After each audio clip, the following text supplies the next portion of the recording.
Good morning, Tubes. It's been kind of hard to pick topics. There's so many of them.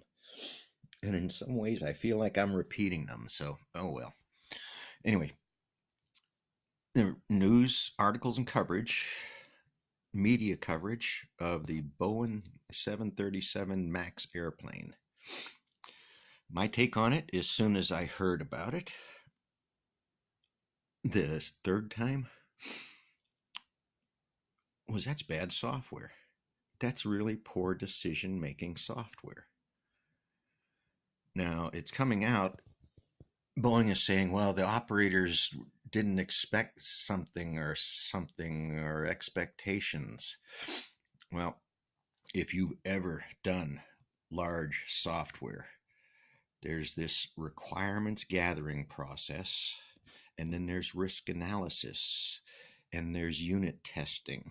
And this is a huge, complicated process, typically done under what's called a capability maturity model or some type of ISO standards, international standards organizations that went about defining the best processes for doing this type of work.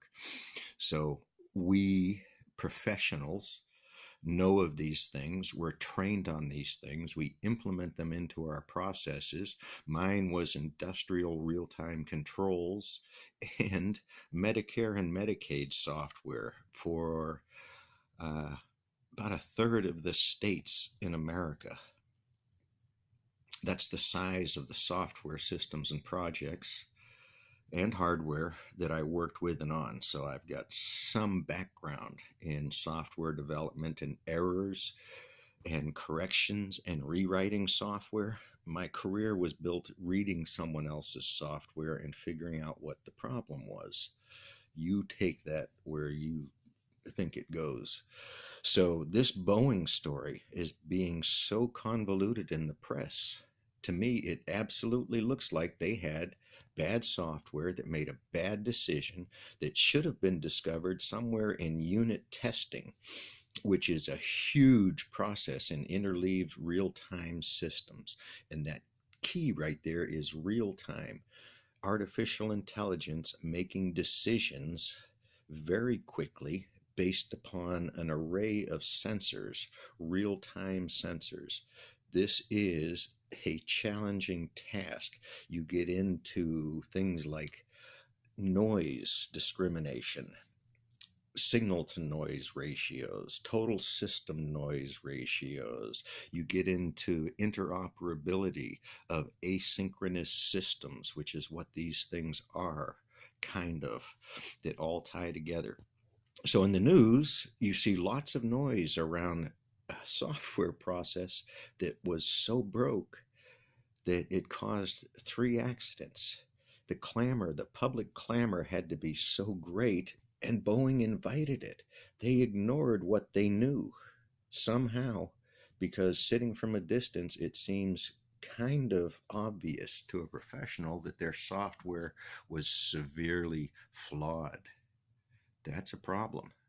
Talking about it is a problem. People are getting demonetized by YouTube because they're talking about this different than what the mainstream media is talking about.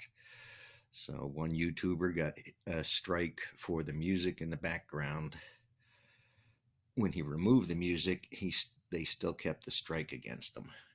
How does that work, YouTube? There's a message there somebody doesn't want to get out, and corporate America is playing YouTubes like they play our politics, which is okay as long as videos like this can get out as well. This is one of the many reasons I could care less about monetization. But if you want to send money, contact me. I'll spend it like anybody. Thanks for listening. Boeing software seems to have a major problem.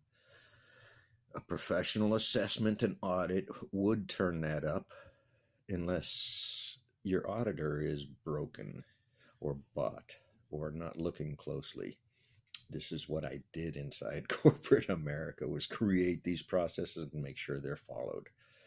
You're welcome. Have a great day.